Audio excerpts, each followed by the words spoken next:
Alright folks, here we are. It's Friday. I'm back down to Lumber River. And as y'all can see here, there's the boat launch. Right there's the picnic tables under the water. They've got it fenced off. The Lumber River is back out of her banks and she is flooding. Take a look at it. I've got it zoomed. I don't know how clear this will be, but there it is. There's a foggy mist laying out there on the river. But there goes the hiking path in there. And right just about halfway between those two red ribbons is nothing but water. Right across the hiking path. So she's coming up fast. Yes, we did get my new leg. I'll have to set up for that. I don't know whether y'all can tell it. This is a slow moving river. But right now, the current is just racing through there. Yeah, and it's supposed to rain another 2 inches. Gonna get bad, folks. Alright, we're gonna move on now.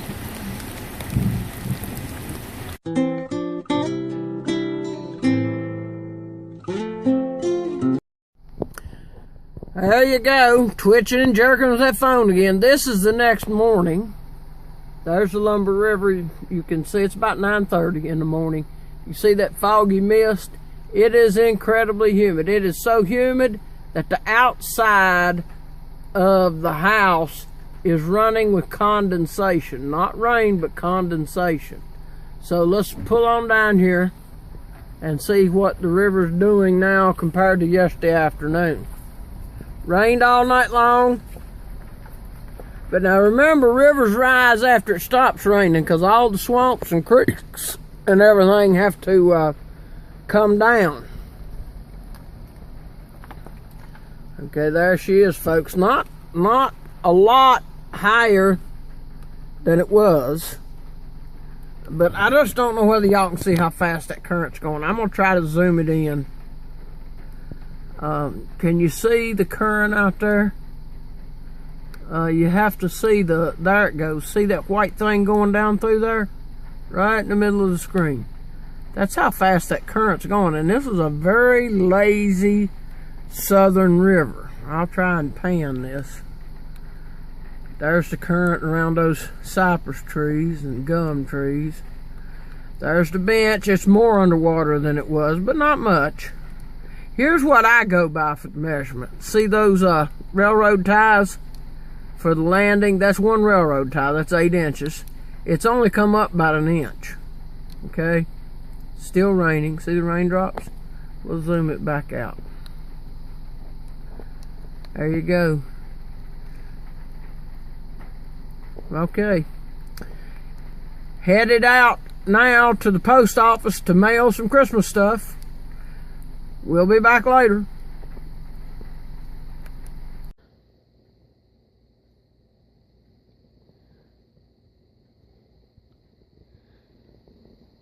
Okay, you all have been hearing about the fact that I was going to get a new leg.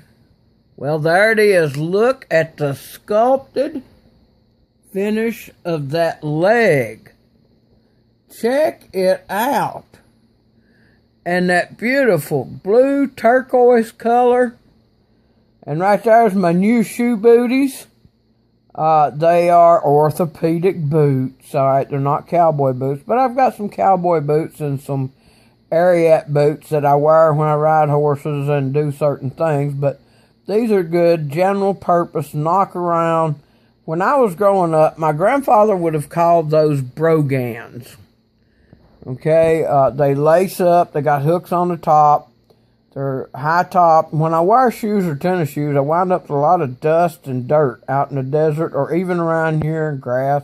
I just get a lot of stuff down in my shoes, and that's aggravating to me. Yes, I have tennis shoes, and I love tennis shoes. I have to be careful what I wear. Okay, the locking mechanism is right there. Okay, you push that button to release the leg. Alright, and we've got relief points. There's 2 bones. I am a below knee amputee.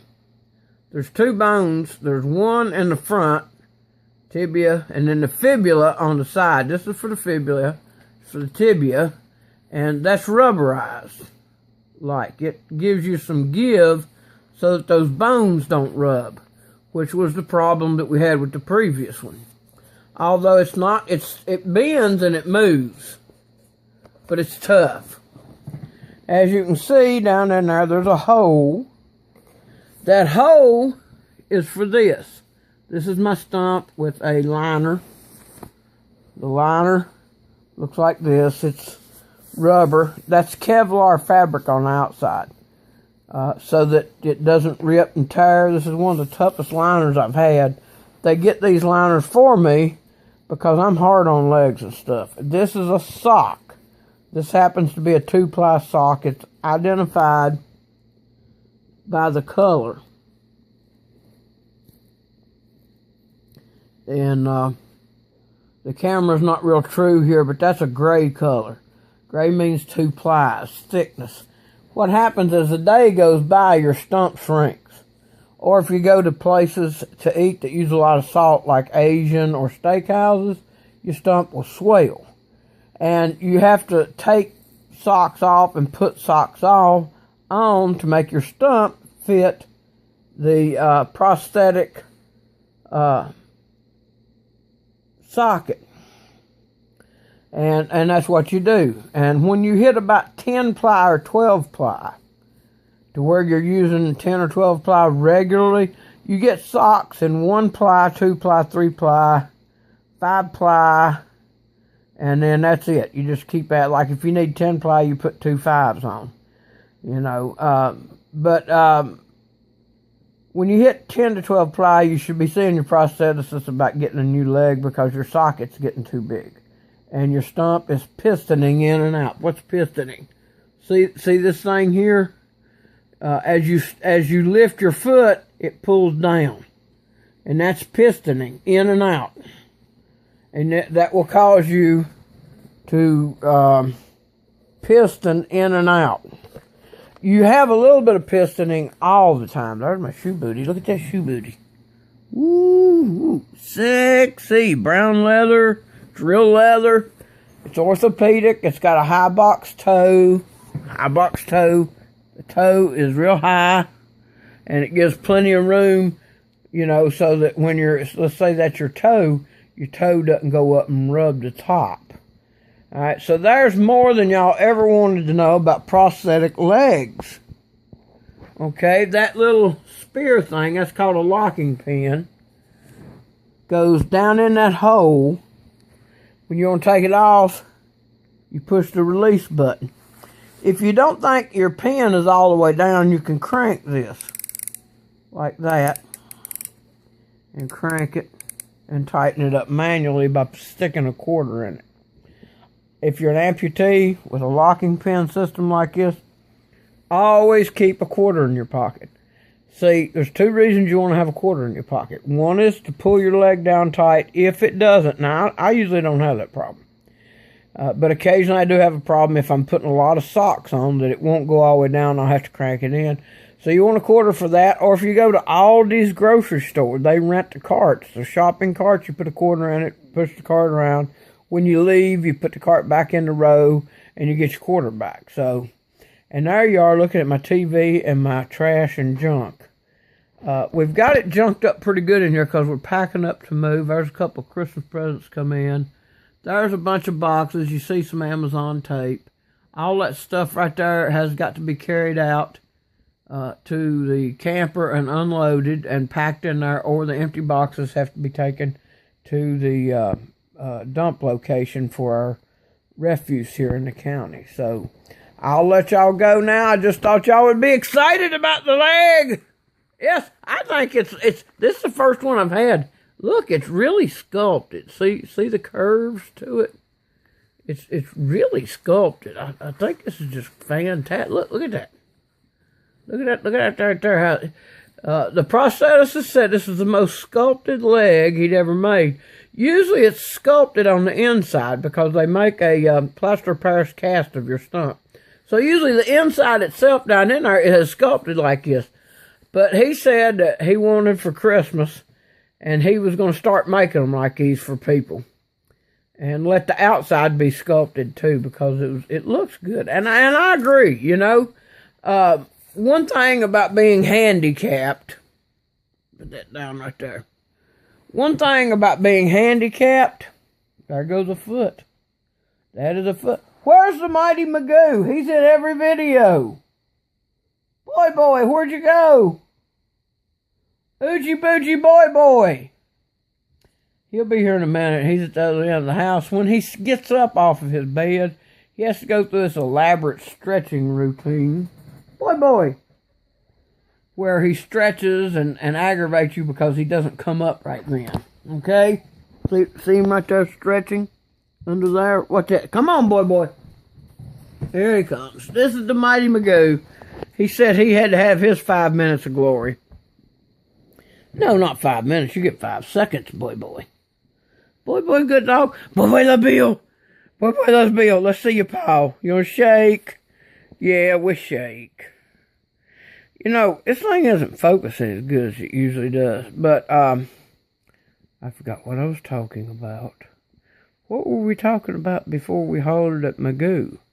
He has many names. Boy. Magoo.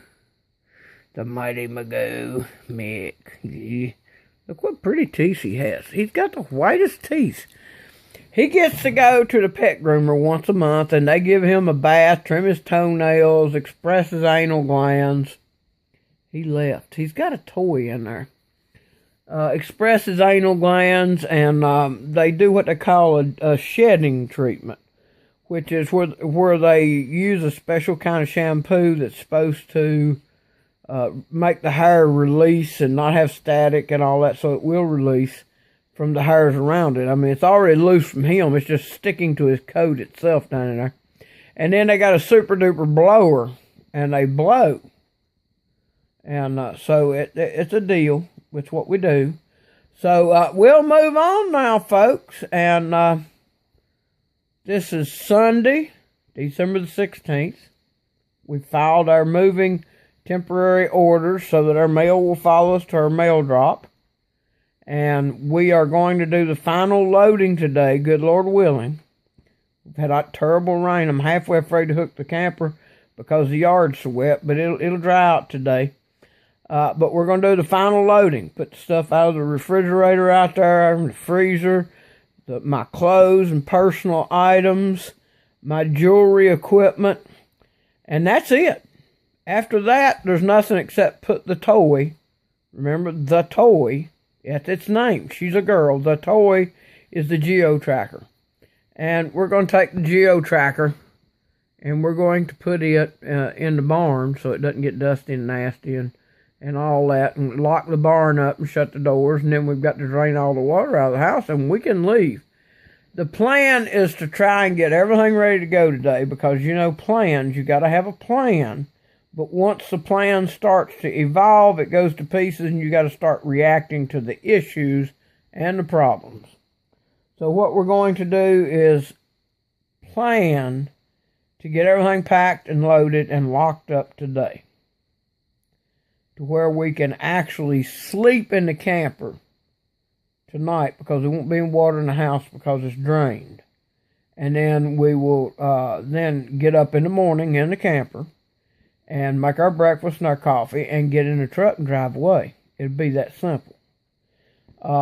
If you drain the water and lock up everything and then leave, well, first thing you know, it's midday and you're just leaving.